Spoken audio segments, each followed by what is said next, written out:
You can access the entire episode now on our website, forbiddenknowledge.news, Rokfin, Rumble, and all podcast platforms. It seems we've had rises and falls of civilizations, cataclysms that have wiped out almost the entire existence of humanity, and we had to rebuild several times over. When we're looking at the particular pre-dynastic civilization that you're focused on, you said 10,500 years or before. How old are we really talking that this advanced civilization existed? Okay, if I will, I must say it complete, okay, so people can understand, but I will go fast. We found skeletons between the borders of Egypt and Sudan, 62 skeletons, 12,000 BC.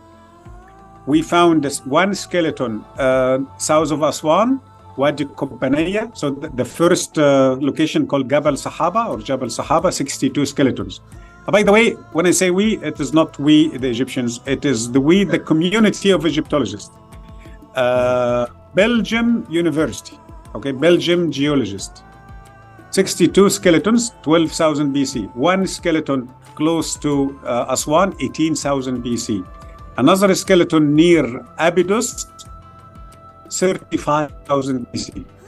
And the last skeleton we have, the oldest one we have, was found near Dandara, 55,000 BC. We didn't find any older skeletons. We may find more in the future. But we found so many flint tools made by smart people, made by Homo sapien. Okay, we have 20,000 BC, 30, 100, 150, 200,000, 500,000 BC, 600,000, 1 million BC, 1,500,000. Yes, you hear me right. 1,500,000. And the surprise is 2,300,000 BC. We have flint tools are dated to 2,300,000 BC. This is a scientific work. This is not my speculation this. And if you visit the Egyptian museum, but this is not the regular one, it's called the Museum of the Egyptian Civilizations. It's a new museum, was opened last year. You will find the skeleton, the exhibition of the skeleton 35,000 BC with the list of the flint tools and the dates.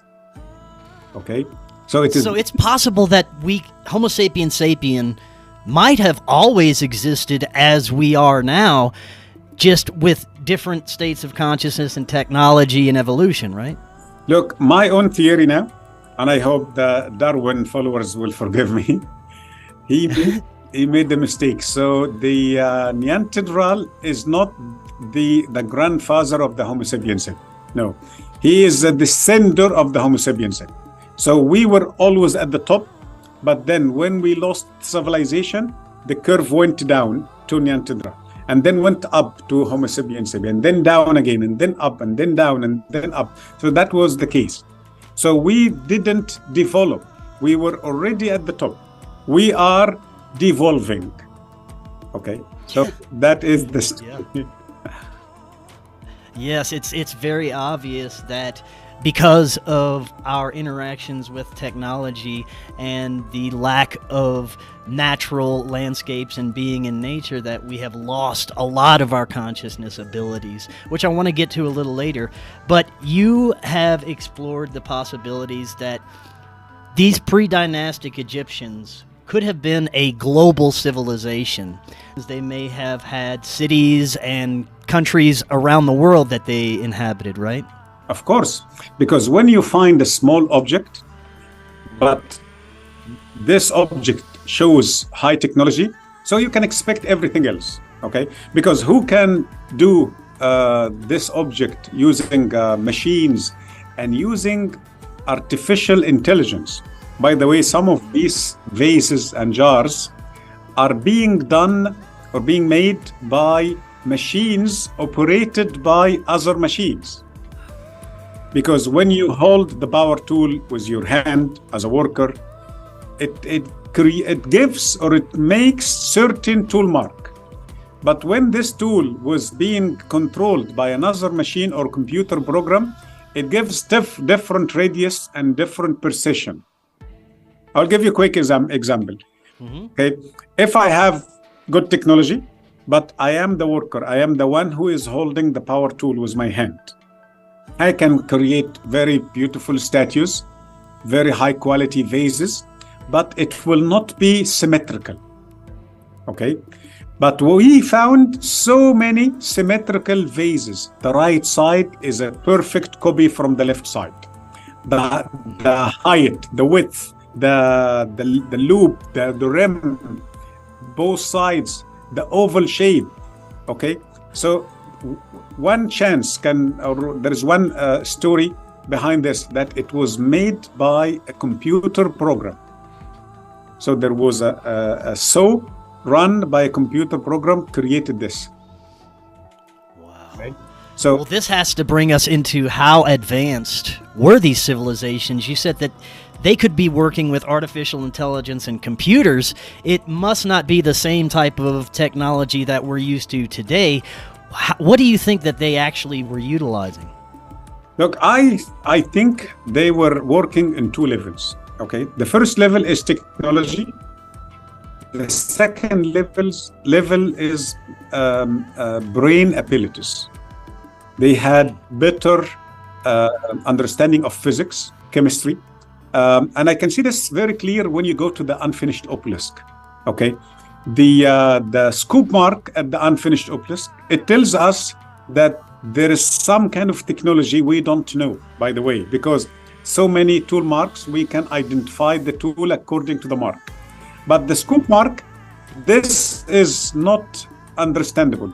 Okay, so they must develop a certain way to cut granite, which is very hard material, as if it was ice cream or cheese. Okay, so I'm not saying they were developed like us. No, this is not fair. They were more developed than us. They had better technology than us. Now, going back for a minute to the possibility of this being a global civilization, have you looked much into what has been found in the Americas that could correlate as pre-dynastic artifacts? Yes, and I'd like to bring to the discussion Göbekli Tepe, okay? Because also people are doing the same mistake. They date the place, or they date the whole story to 10,000 BC. No, that is not correct. What happened in Göbekli Tepe, that there was a structure, okay? That structure is very old, older than 10,500 BC or 10,000 BC. But some people, they wanted to protect this site, and they did some fortifications, and these fortifications are the 10,000 BC. So it's not the site itself. It is all the work done around the site and was done to protect the site, to support the site. So Göbekli Tepe is older than 10,000 BC.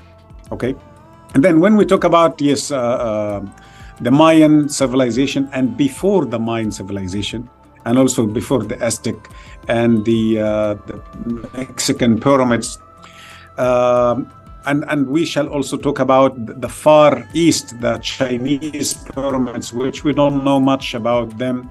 Okay, when we talk about also Sumeria in Iraq, there are so many similarities. Okay, especially in the style of art, which I don't call it art. It is these symbols were not made as kind of nice carvings or paintings. No, every symbol or every carving is hiding deep meaning, deep knowledge. Okay, like the idea of the cobra on top of the forehead. Okay, that is not a cobra. This is the energy comes out from the third eye.